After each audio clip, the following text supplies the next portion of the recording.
I'm Pops. And I'm Rick. And we have a very special guest for the first time on our show. We have an actual friggin' real live personality because damn, that's fucked up for everybody else that's been on this show. Yeah, but did you see the clip of him on the news? No, but you didn't even say no name. This is Ken Miller. Oh, Ken Miller, the comedian here on our show. Hey, which clip? Which news clip? Man, the one they stole you complaining about the barbershop. Yo, so can I tell that story? Go ahead. That's why you're here. So I get an email from this dude. He's like, "Hey man, I saw your video. I want to use it." And I'm like, "All right, cool. You know, I take the exposure." Right. And I didn't know who the guy was. Never met him before. You know, the video was a month old, and then they took like just clips of it, like. But the clips that I didn't like the most, you know what I mean? I'm like, like all the non-funny stuff out of there. Yo, it was still funny, but he took the slave clip. Yep. You know what I mean? Like he took the Django clip and then he took the black exploitation clip. But it was like way better clips in there. And I was like, whatever, man. I'm on the news. But and I ain't feel nobody. Florida too. Yeah, and he asked me what I wanted. I said Orlando comedian. He put Florida comedian. I was like, all right, it's free exposure. I took it. Hell yeah. And now you're bigger than just Orlando. You're Florida, bro. Yeah.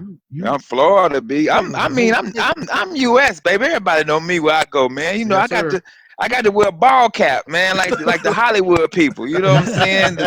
So I mean, can't nobody recognize me now because I got a full-ass goddamn afro, but... That's a full afro? This is it for me, Playboy. No, I gotta have the hat on. Y'all don't want to see what's under here. He takes the hat off, he'll cover the whole background, bro. Nothing but grays. Yeah, man, I'm grayed up, but I'm keeping the beard. I'm gonna keep the beard. I'm gonna cut the top part, but I'm gonna keep the beard to see how I work with the beard. Since the beard is in, I'm just gonna see what's gonna roll with it. Hey man, my shit has turned into a reverse ponytail. This shit is just starting to flip down and curl in shit. I'm like, it should. What the hell? None of this will grow. He's out here looking like Pepe Le Pew. Growing up top. Yeah, Pepe Le Pew. Look at that shit. Son, ain't got no hair up top, full chin, bro. So Ken, tell us a little bit of how you got into comedy, man. Dude, it's crazy, man. When first time I ever tried comedy, I was 19. I was 19 years old. I was in the military, and some friends talked me into doing this open mic on base, and it was terrible, bro. Oh, it was so bad. I was bombing, dude. I was bombing so bad. I ended up doing Chris Tucker's Def Comedy Jam routine. No, you didn't. Because no lie, bro. Because that's what I used to do in the mess hall all the time. You know what I mean? Like I would be doing like the Chris Tucker voice, and then I didn't do comedy again for 10 years. Damn. So I was working at Nextel, and a friend of mine, shout out to Mindy Smith. Mindy talked me. She says, "Hey, I got a friend of mine who runs an open mic, a comedian named Pedro Lima. I don't know if y'all know Pedro."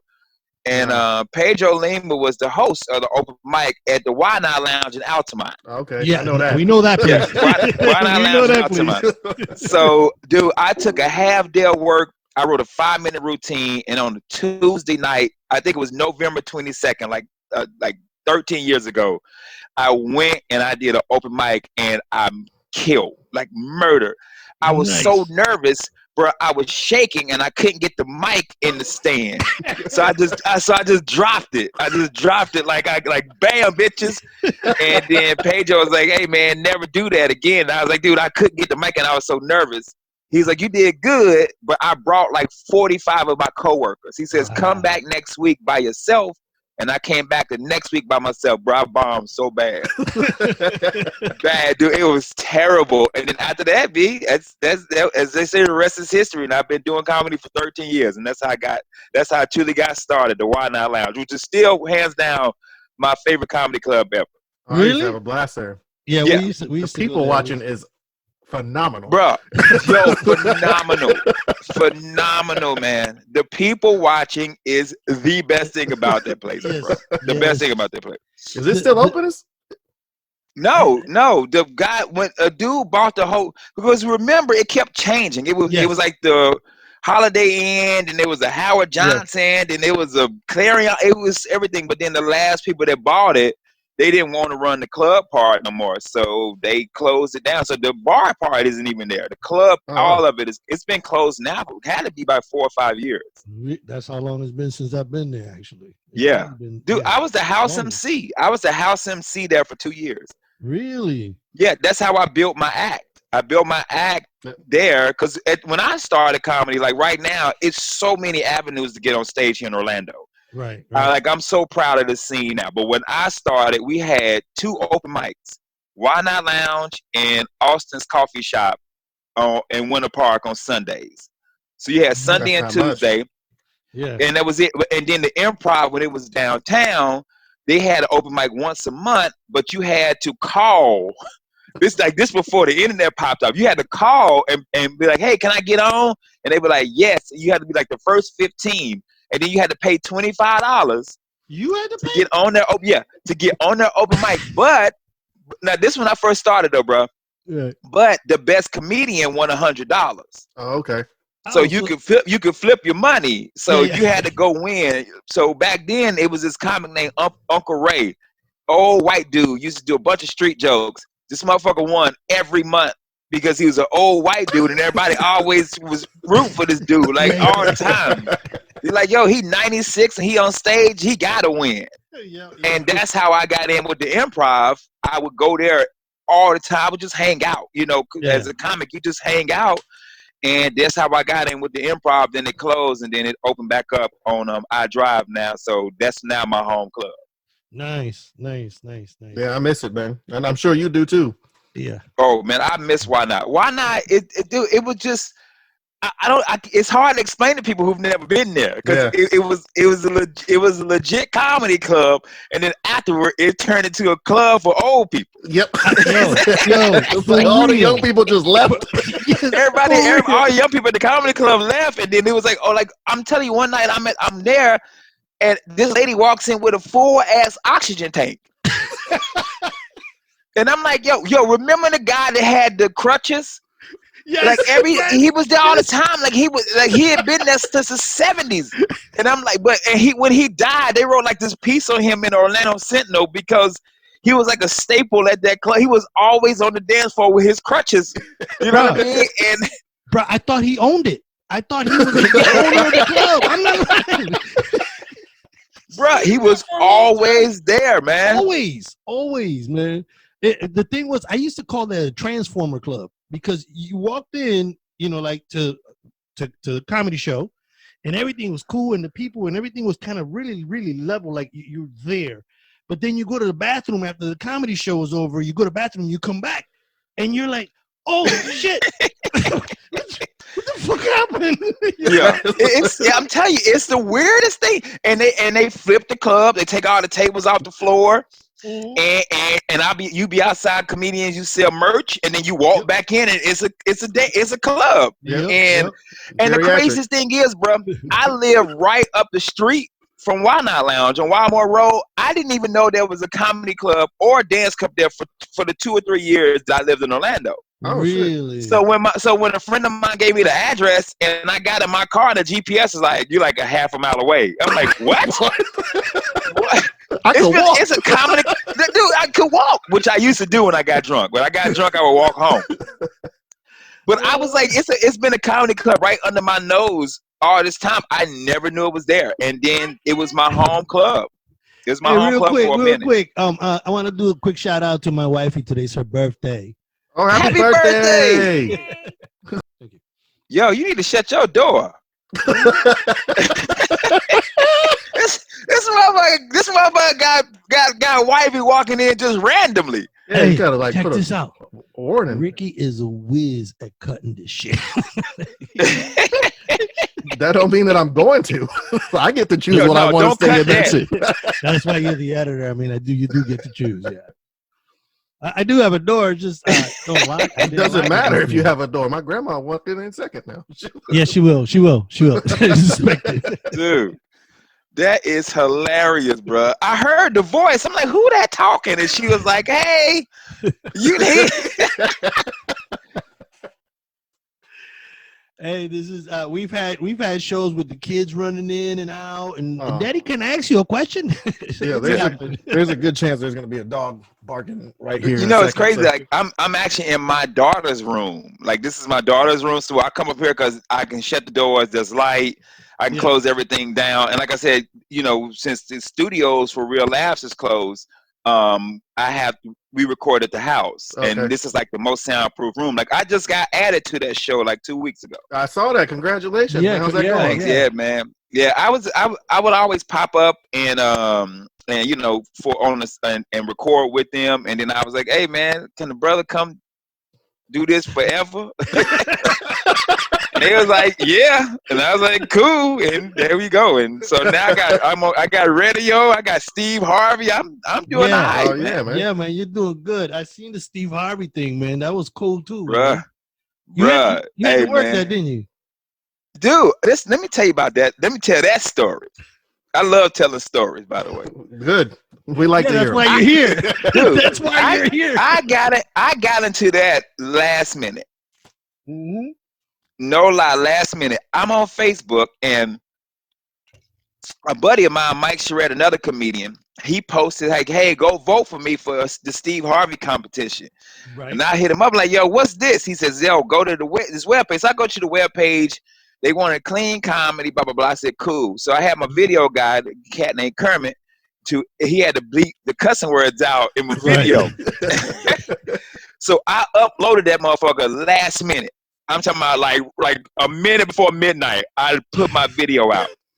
And I wake up the next morning, they accepted it. I was like, cool, because I know a lot of comedians that submitted their video and they didn't accept the video. They kicked it back because of the language. So they accepted it, cool. And then so I kept pushing it for weeks. I remember I was like, go vote for me, go vote for me, go vote for me. Yeah, I voted. And I appreciate that, but I lost that part. But we'll talk about that in a minute. So it was over 1,000 videos submitted, and they cut it down to 40, and I made the top 40. Nice. So we kept voting. So the day, it was November 7th, I'll never forget, November 7th, and they were going to announce the winner, and I was flying into Albany, New York. So I land, they won't come pick me up at the comedy club. So I have to get an Uber. I got a brand new phone, so now I'm setting up everything on my new phone. I'm trying to set the Uber up, everything, so I can get to the club. I finally get to the hotel. They don't have the room ready yet. I finally get in the room. I get showered. 30 minutes of the show, they come pick me up. I had to walk to the comedy club. You have to walk? which is it's in the same shopping center as the hotel. So I walked to the club. Mind you now, November, upstate New York. So it's 17 degrees. Now, I'm a Florida dude now. Yep. I'm walking in all this cold. I get there. I check in. I go to Best Buy. I had to go buy something from my phone so I can sell merch. I get a call from another comedian named Akeem Woods. He says, yo, motherfucker, you won. No shit. No, I said, won what? He said, you won the Steve Harvey thing. I said, how the fuck do you know that? He says, yo, it's all over the internet. I didn't even know I won. Somebody had to call and tell me that I won. So I go to Steve Harvey's Instagram, bro, and I remember I can still smell Best Buy right now. That's how the story is to me. I watched the video, and Steve Harvey said my name. I fell to my knees in Best Buy, and I started crying. Because as a comic, you're trying to get validated. You just want somebody to understand that you're funny, and they want to use you in something. First person I called is my wife. Absolutely. I called my wife. I says, baby, I won. She said, what the fuck did you win? I said, I won the Steve Harvey thing. She starts crying. Yeah. So now, understand this, though. I got a show to do.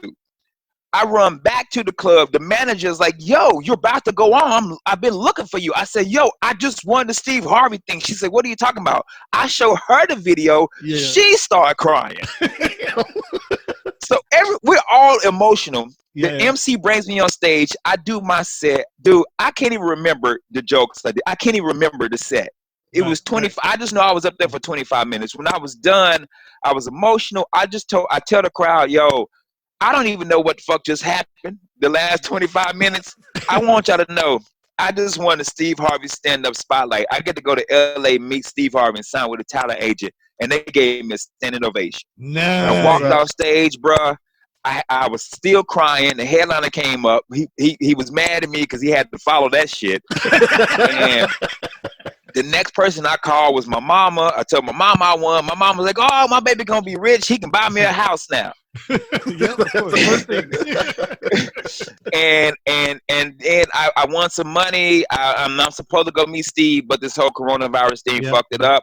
Yep. But that was probably one of the biggest things, besides winning Florida's Funniest Comedian. That's probably one of the biggest things in my career, man. To be recognized by one of the kings of comedy. For sure. One of the kings of comedy to say, "Hey, man, I know funny, and Ken Miller is funny."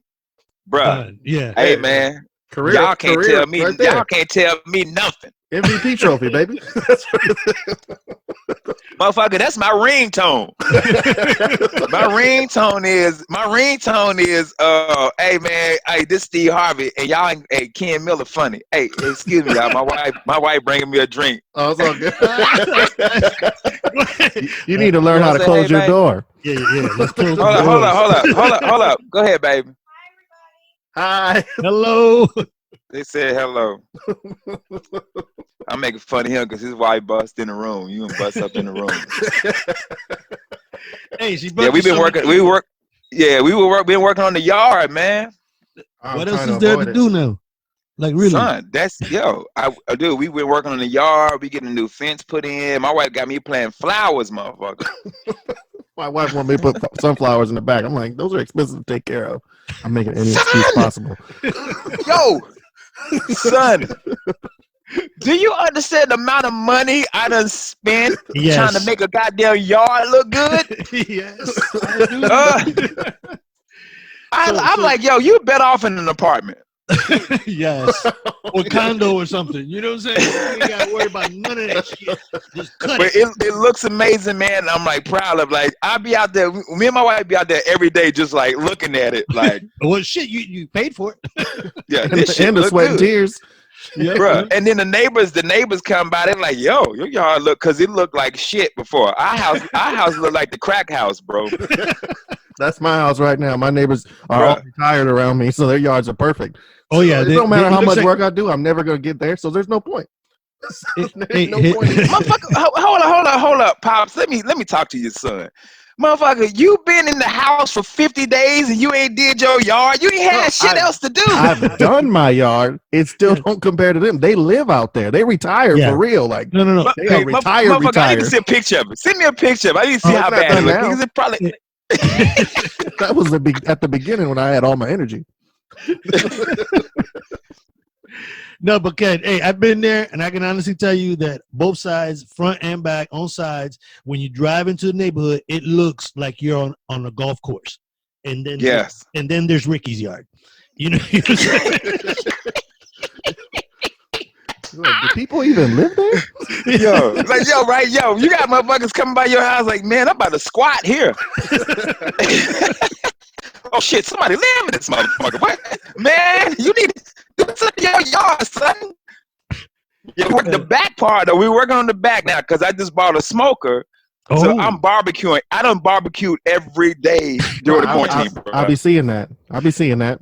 So every day I have motherfucking barbecue, dude. That's no amazing. Lie. I wish I could do that. I mean, I really do. But you got Pops, why not? Why you ain't barbecuing? No, I'm barbecuing not as often as I would like, because pretty much I'm the only one eating. You know what I'm saying? I mean, for real, like, you know, Mom and Martha don't eat, Grandma. Meat really, that much. So it's I mean, I just got interrupted. What's your go-to? What's your go-to, Pops? Pops, what's your go-to? My grandmother. What do you do? In the room. Huh? Tell Grandma we said what's up. Grandma bought some food. Yeah, man. They brought me some food, so while we talk. You're like supposed to do a podcast today, right, Dad? Huh? Yeah, we're doing a podcast right now. I'm just wondering because wait, you're not supposed to eat during the podcast? Because I see it. Bro, you're gonna be smacking like a motherfucker in this. Yeah, you're gonna be smacking all in the mouth. Yo, we were recording on Sunday, and Mike Hurley, one of the co-hosts, was like, "Who was eating?" And then we went back and realized it was me. I was like, "B, I was eating some lifesavers." He was like, "Yo, you was smacking all in the thing." So, Pops, when you barbecuing, what's your go-to? Baby back ribs. Yeah. I make some pretty good baby back ribs. I can attest to that. Because of his ribs, I don't eat ribs anywhere else. I just don't. It's not even worth it. Ricky, can you barbecue? I can grill. I don't really like to barbecue because I don't like barbecue on my stuff. Okay, so this is the thing, bro. I'm from North Carolina, and I say cookout. I say cookout. I did too. I got stationed on the West Coast, and they say barbecue. Barbecue, yep. No matter if you're cooking out or whatever, they say barbecue, and I'm like, yo, it's a cookout. They're like, no, we barbecue, we queuing. I said, motherfucker, it's still a cookout. It's a cookout. Yeah, it's a cookout. Like we outside and we cooking. And so ever since because I'm West Coast now. Ever since I've been West Coast, I say barbecue. You did that real easy, bro. Son, I'm West Coast now, baby. Yeah, we were in Georgia for a long time, so I said cookout for a while, and then I came down here, and everybody was looking at me like I was crazy. So yes, yeah, I do. It's a Carolina, Georgia thing. We cookout. Yeah. We having the cookout. If I tell my family that we barbecuing, they like, what are we barbecuing? All the food. What are we barbecuing? Now, you gotta say cookout. If we say cookout in the Carolinas, but if I'm around anybody else, I'm like, hey, I'm barbecuing, yo. But see, but there is a distinction between barbecuing and grilling. You know what I'm saying? There's just a slight distinction. And I'm learning that. Because the reason I bought a smoker is because I was outside cooking out, and another comedian was like, "Yo, you got a grill?" I was like, "Yeah." He says, "Motherfucker, you childish. Get a smoker. Like, grow up." Yep. And I was like, you don't talk to Ken Miller like that. So I went and bought delete that comment, baby. Bruh, I went and bought a smoker, and he was right. Dude, I've done ribs. I've done brisket. My wife doesn't eat pork, so I did beef ribs. But the best thing I did, bruh, I smoked a whole chicken. Woo! I never eat fried chicken again. Like standing up? It can't be that good. No. You know how delicious fried chicken is? Bruh, no. I got it laying down. Another comedian, Vic Clevenger, who's been in barbecue competitions, he's won barbecue competitions, gave me his recipe, and bruh, I did it exactly how he told me to do it. Man, I took that motherfucker off the grill, man, I cut into it, man. You know, you eat so you like, when it's hot. Yeah. Me and my wife didn't even blow, bro. We was like, bro, it was, I had 4-degree burns on my lip. I ain't giving shit. That chicken was amazing, bro. It was so good. This is what we're gonna do, man. This is what we're gonna do. So you make one of them chickens. I'll bring you a rack of ribs, and we'll do drive-by things. You know what I'm saying? And we just paying them motherfuckers too. You know what I'm saying? That's it. You know? No, just put it in a plastic bag, and I'll drive by with a hanger. Pick it up. You ain't gotta do that. Hey, Pops, you ain't gotta do that. I'm gonna just leave the smoker outside. Just take the motherfucker out the smoker and run. Oh hell yeah! I'll be happy to do that. Bruh, and I'll leave the ribs right in there. We just switch meats. Just switch meat, bro. Son, you know it's crazy. Y'all listening to yourselves? Yes. We old. This what old dudes do, Ricky. We old dudes do this, bro. I was cleaning the smoker out yesterday while we was doing some yard work, and it was sitting in my yard open. People were riding by, stopping like, "Yo, is he really? I'm about to take this motherfucker." I'm like, "Yo, I'm right here," and I live in a white neighborhood. Like white people steal. Oh yeah, for sure. They started that. Yeah. Yeah, hey man, I wouldn't be here if white people didn't steal. Same. Same, bro. Same. That's a funny We understand. We know. Yo, how long y'all been doing this podcast, man? Oh wow, it's been a minute. It's probably been a year, but we took about like a 4 or 5 month break. Yeah. So to get some shit straight. My mom got a little sick, and there was just some family disarrangement. But had we had this, had we known about this, we could have kept it going. But we were trying to be together at the time. It wasn't. Yeah. Working. Dude, that's the thing. I mean, and I told my wife, I hate to say a blessing because it's kind of sound bad, but the thing about the virus that's got everybody being innovative. You know what I'm saying? Like trying, like, hey, I can do this now. I can do comedy online now. I can do my podcast. We ain't got to be in the same room. Yep. You know what I'm saying? Like, you know, like it's, dude. Just like today, I was going to Home Depot, and I drove by Denny's. And I'm just shocked the way all these businesses have adapted. You know what I'm saying? Like they look, we closed inside, but you can come pick this shit up. You know what I'm saying? Like, but they did it so quick. Like they were so quick. We're like, look, you can't come in this motherfucker, but we'll bring the food to you. But they all adapted so fast with the, hey, you know what? You can just come pick it up. We'll throw that shit in your trunk. We don't give a fuck. I'll do you one better. I saw today. I went to pick up George. Ricky's brother-in-law, and in their actual, where you know the apartment complex, that whole strip of complexes there, Chick-fil-A goes to their tennis courts with these black bags and breakfast and food already set up under these little tents. They just come in there, pay for the shit, and leave. Like you know what I'm saying? Like they got stands, like little kiosks at the tennis it's so crazy how people have got innovative the way like, look, I gotta still make money. How can I make money? Bam, let's do it this way. You know what I'm saying? And it's been done, which and it's cool. You know what I mean? Yeah. Like I'm happy, and you know it sucks for people who not working. Like you know, thank God that me and my wife both still working. We work from home, so we both get to still work.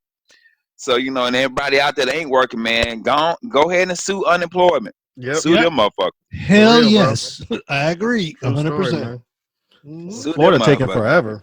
Forever. And then you see DeSantis, he blamed DeSantis blaming it on the first guy. He's like, man, DeSantis like, man, that was Rick Scott. Ain't had shit to do with me. Yeah. I ain't do it. It wasn't me. I ain't do it. It wasn't me. That's the easiest way to get away with some shit. With me, dog. That's that Shaggy approach. Hey, so look, this pandemic has kind of changed the way we communicate, how people are trying to, like you say, innovation, you know what I'm saying? And trying to stay in touch and whatnot, right? What about these fucking murder hornets? How the fuck are you going to innovate against them, bro? Man, look here, dog. For real, stay your ass inside, for real. Man. I don't fuck with regular bees. See that shit? Have you seen them? I ain't worried about them coming here. It's too goddamn hot. They left Asia. Asia? They left Asia. Nah. Though Asia ain't Florida hot. Ain't nothing like our hot. But all I'm saying is, it's 95 degrees here on Christmas. Santa Claus don't even come to Florida. No. So bro, you think some bees about to come here? Nah, we good, bro. You ain't got to worry about no murder hornet. You ain't gonna hear about one murder hornet in Florida. It's too damn hot. It's too humid, bro. They're gonna get to the border and say, "Fuck, Mexico's cooler. Let's go." Bro, I ain't seen a bee in my neighborhood in 4 years. It's so goddamn hot. Shit. Yeah, but them love bugs though. That's one that I ain't worrying about the murder hornet. The love bugs beat their ass up. Them love bugs everywhere. They do outnumber everything. And there's two of them. They attached to the ass. So I ain't worried about the hornets. We got the love bugs to jump their ass. Have you like felt the plague? Like walked outside and there's a white car and all you see. I own a white car. Oh, me too. Oh, that's what I'm saying. Yeah.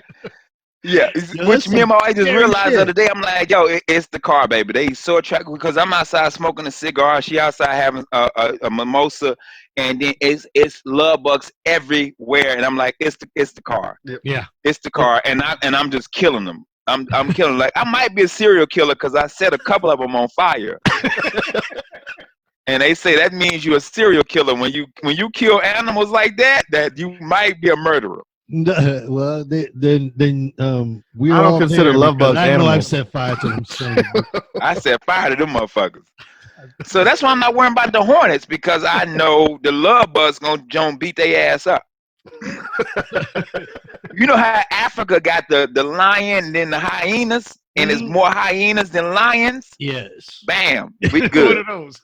We good, man. But don't the lions still win? Yeah, the lion usually wins. Hey, bro. This our podcast. The hyenas win on this podcast, bro. Stop fucking up the joke, B. Ricky, that dude, be like, man, that ain't right. Nah, motherfucker, it's comedy. This is bullshit. Goddamn, son. I was just getting to the bottom of it.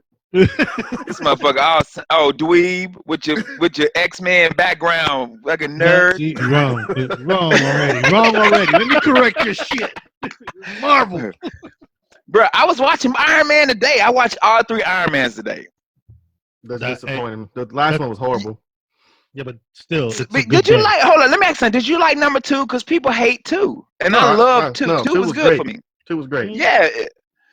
So that's what I do when I'm sitting at home. Like when I'm working from home, I put on this. Like last week was Captain America, and the week before that I did all the Thors. So I watch all of them. I won't even watch them. I just have them on for background noise. Yeah. Just look up every now and then. Oh yeah. Every now and then, like, ooh, okay, cool. Yeah. Oh, did you watch what's the movie with Thor on Netflix? Oh yeah, Extraction. Yo, did you like it? It was all right. There was no plot. I haven't seen it. We can't talk about it. I haven't seen it. Zero plot, bro. No plot at Pops, all. You gotta Pops. You gotta watch it, Pops. It's a lot of action. It's dope for real. Yes, it's action from beginning to end. I'm in. From beginning to end, it's action. Don't even worry about how good the movie is. Just know Thor. Thor. Yeah. No matter what he in, was whooping everybody's ass the whole time. So I think tomorrow I might do Batman. I might do the Christian Bale Batmans tomorrow and just watch all. Those are the ones worth watching. Yeah, those are the best. Yeah. So yeah. I mean, but don't get me wrong. That's all I do. The very first one, with the Joker and Michael Keaton, Riddler. Mike Keaton. Yes. It's for me. It's always gonna be my favorite. I don't know. I think I just love the Joker. I love the way he played that Joker in that particular one. But I mean, all the other Jokers are great. Just that one for me became my favorite. So you think that Jack was it Nicholson or Nicholas? Yes. I never remember which one. Jack Nicholson. Nicholson was a better Joker than Heath Ledger? No. Okay. I'm just saying.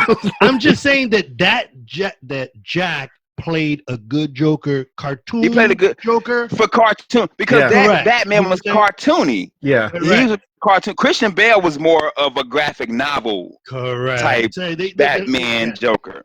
Yeah, okay. The funniest Joker was Jack Nicholson. I mean, he was. Yeah, and he was funny, but like the other Jokers are demented. Jack Nicholson was more funny, comedic. But I think Joker is probably one of the best villains. That's one thing DC does better is villains. He's one of the best, and he has no power. He has no superpower. Like you're terrified of him. Lex Luthor has no superpower. Yep. And you're terrified. But he gets the upper hand on Superman all the time. Lex got money. Lex got money. Just like our friend Batman. Oh, I'm sorry. But Thanos is one of my favorite villains. He's because I understand his logic. It's too many you motherfuckers, yo. This pandemic alone, this is like Thanos. Thank you, bro. Yo, this is some Thanos shit, man. My kids were mad at me for weeks because Thanos was my favorite character in Infinity War. My kids are like, Dad, but he kills people. I said, but I understand his logic. It's 2 of y'all. If I lost one of y'all, my child support is in half.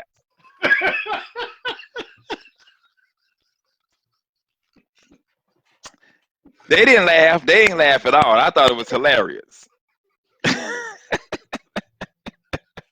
Hold on. I gotta get my shit together, bro. I understand his logic. If it was one of y'all, I wouldn't be paying all this child support. They was like, Daddy, can we have McDonald's? Whatever y'all want. But for real, think about it. The Joker, Diabolical, has no superpowers, but he always get the upper hand on Batman. He is legit one of the best villains, man. He's one of the best villains. For real. Of the villains because he's smarter than Lex. and Lex Luthor is supposed to be a genius. Listen to us here, bro. We discuss. Yeah, I got called a dweeb because of. Wait, I got called a dweeb because of my background. Yeah, my bad. I apologize. My bad. Man. My bad. No, hey man. Listen, this is part of the show. We go on tangent. My bad. Yeah, we all over the place. So, quick question, Ken. When's your best show ever? Like, you would like the most memorable show? Oh, I can tell you that. I had a crew called the Box of Chocolates Comedy Crew. It's me, Preacher Lawson, from America's Got Talent, and his brother Justin. And we did a show in Fort Lauderdale, Florida, at the Improv when it was open. And we walked in, and it was 375 women. They were deltas, sorority deltas. Uh-huh. So we were like, we gonna bomb. We all were like, oh my God, we're about to bomb. It's all black women. Mm-hmm. We were all in our head. We were like, why the hell did they pick us? I said, we're gonna bomb. Justin was hosting. Justin went out and murdered. Preacher went second.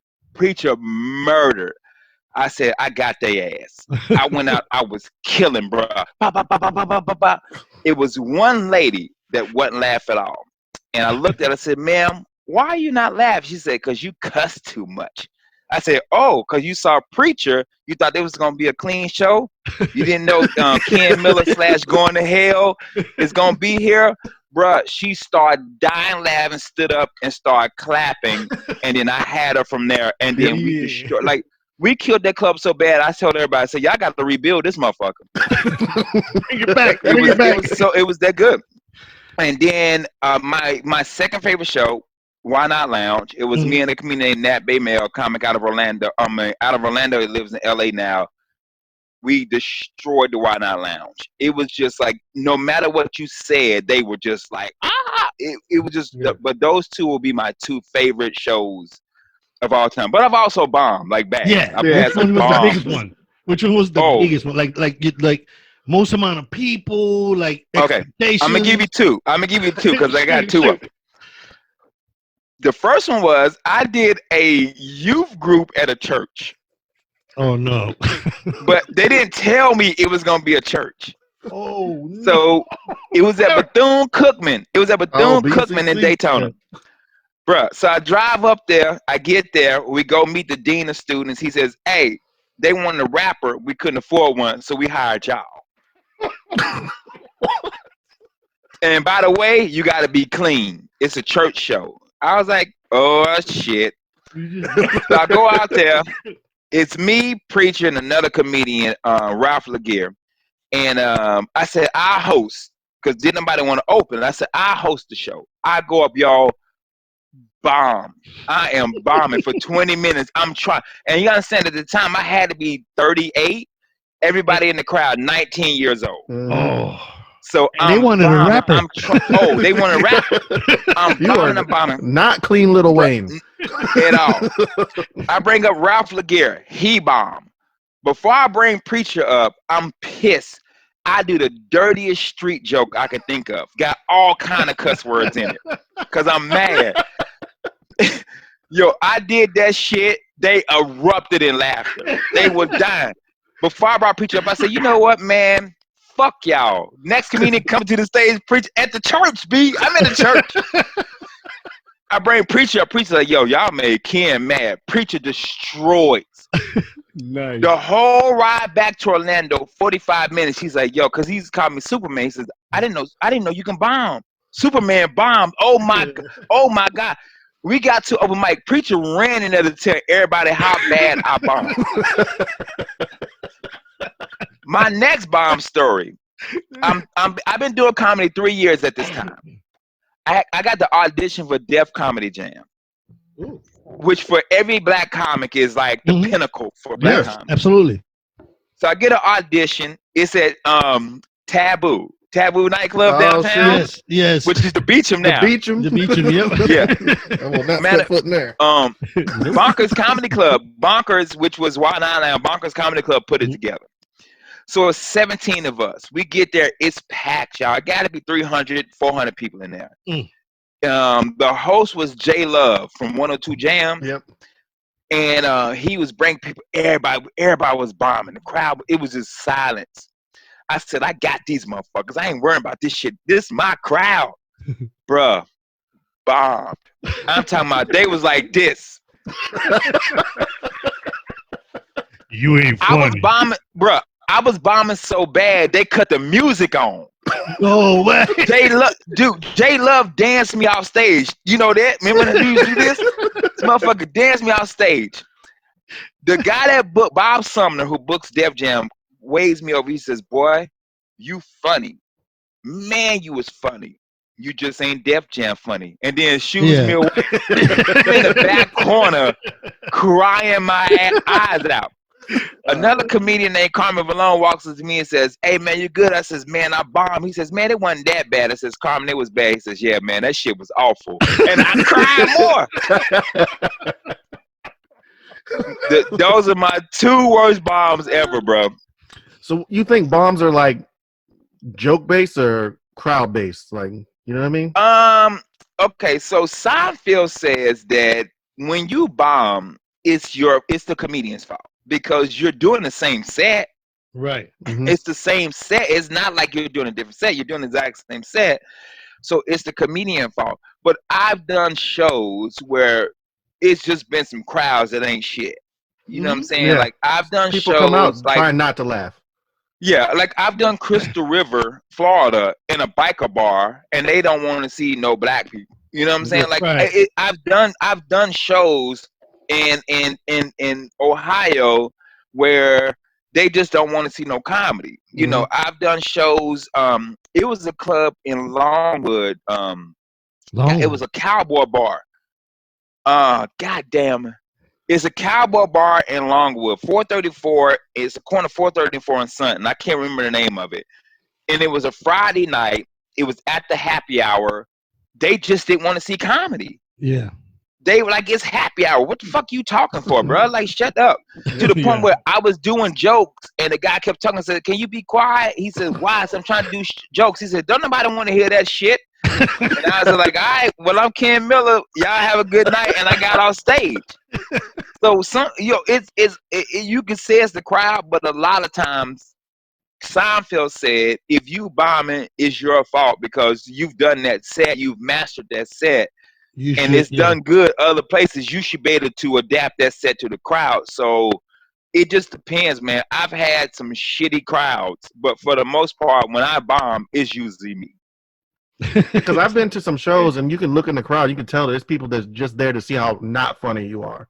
They're not there to laugh. It's so crazy. You know what I'm saying? Like, you spend money to not laugh at me? You spend money to not, you know what I'm saying? Like, if you got in the show for free, I get it. If you got a free ticket, I get it. You can be mad all you want.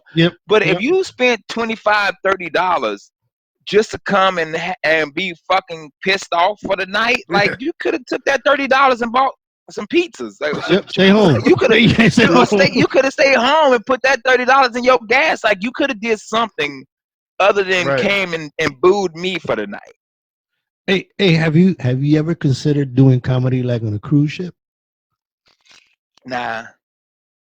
You know, not something that you'd be interested in? Nah, I'm in it at that. That's it.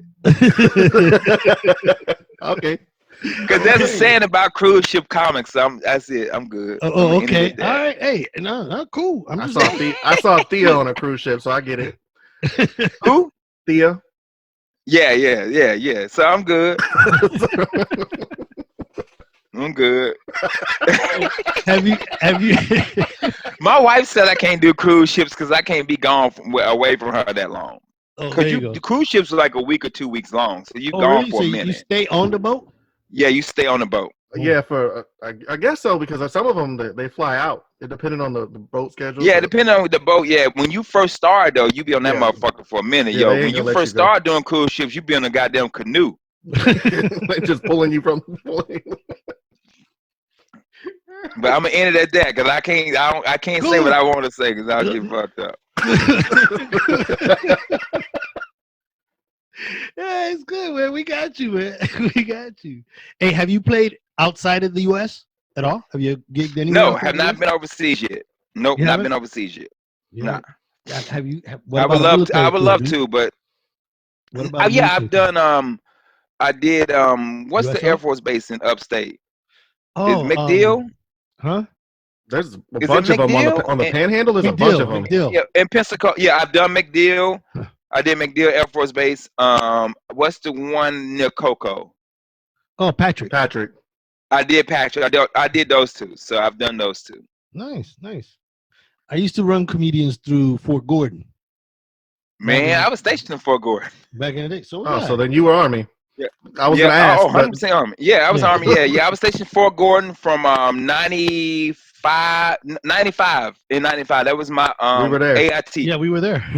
Yeah, I went to AIT. I went to AIT there in 1995. I did Fort Jackson, Fort Gordon, and Fort Huachuca. Oh wow! So you were in Signal Corps? Yeah, Signal Corps. I'm 74 Bravo. Yeah, 31 Foxtrot. Was that Switch? Signal Corps, huh? Is that Switch? Yes, that's the old Switch. Yeah. Yep. Yeah, I know. Yeah, man. I can't get away from y'all. Okay. Yeah, man. I'm Signal Corps, brother. Yes, sir. Yeah, me too, man. 11 Signal Brigade. I was in the 11th Signal Brigade. What year yes, were you sir. there? What year were you there? I was 95 through 99. I was 11th Signal Brigade. Oh, hell no. I was in Korea. Yeah, you were 11th Signal Brigade. What company? And in Huachuca, we were 5-2 first, and then Delta Company. Yeah, I went to Fort Huachuca, Arizona. Yeah, I did Fort Huachuca for 4 years. I was in the 11th, but I was in Germany. Okay. Yeah, because that motherfucker was huge. Yeah, I was in Germany. Yeah, man. Yeah, bro, I'm 100% Signal Corps. Everybody know me, but I was Signal. That's my shit right there. Yeah. That shit it was a homeless world. It actually does. Yeah. It really does. Yeah. It was a homeless dude walked up to me. He had on the Army jacket. I said, "Yo, is the Signal branch? I know the Signal insignia." Yeah. He said, "Yeah, I was Signal Corps." I gave that motherfucker $20. he might not even been Signal Corps. I'm like, "Yo, I'm Signal Corps." But he like, "I gotta take care of you. That's $20." Yeah, he just happened to have the right shit on, bro. If you would have walked up to me with some quartermaster shit on, you wouldn't have got no money from me. Infantry, nope. My drill sergeant was quartermaster. That motherfucker was an asshole, so that's why I'm like, no. Hey man, I still have a couple of yearbooks, man. When I was in Germany with the 141st, I was with the 11th Signal Brigade. I was in the 1st Cav in Fort Hood, 2nd Infantry Division in freaking Korea. I ran the S3 in Korea. S3. How many years did you do? I did 18 years. Wait. 18. Did you retire? Yeah. Yes, I'm retired. Yes. Okay. You retired at 15? The 15 no, 18? I retired at 18. It's like 20. I'm saying, but you know it's 15 and 20-year retirement, so I didn't know you could retire at 18. Well, no, it was they did some stupid shit and they opened retirement for specific MOSs because they were got you. And I fell into that list and I was like, yeah, me. I take it, bro. Yeah. I did 9. I did 9 years and I was gone. Yeah, I mean, I was gonna retire regardless. You know what I'm saying? But that shit came up, and a couple of buddies, they worked with me. They were in my platoons. I was running S3. These guys done retired, and they're making 3-4 times the money I'm making in the Army. Yeah.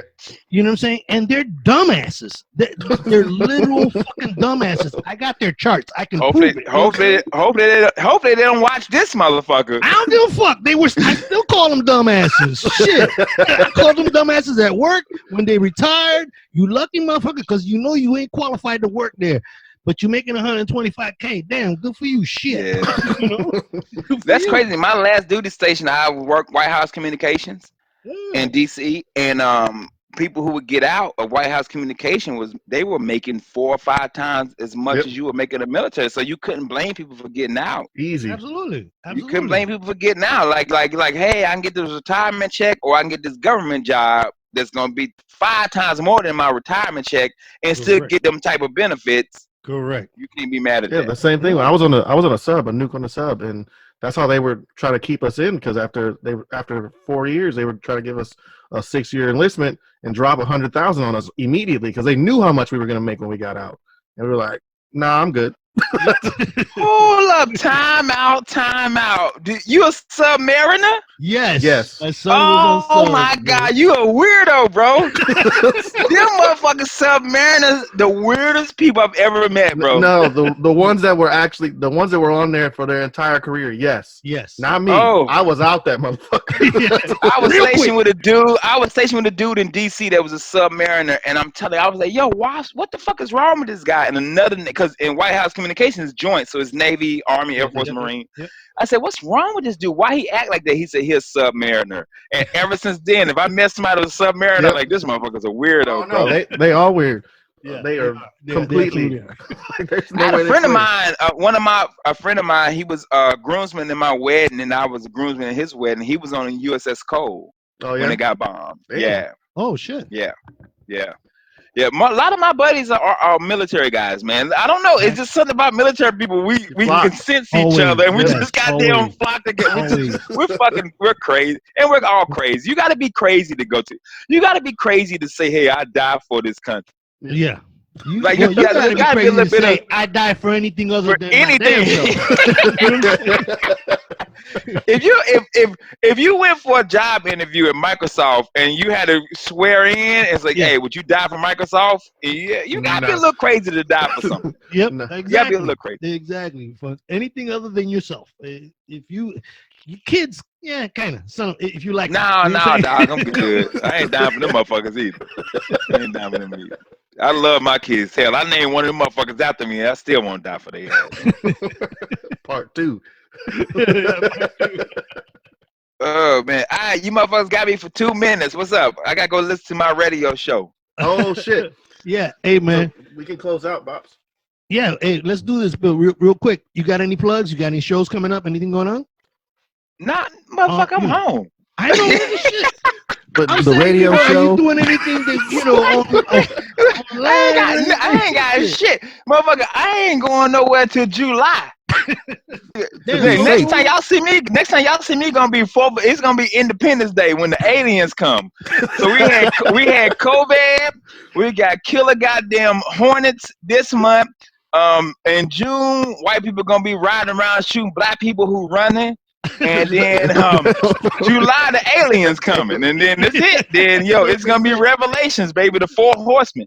But anybody listening and watching, man, just find me on Instagram, Ken Miller 30, same as Twitter, and then on Facebook, Ken Miller Comedy.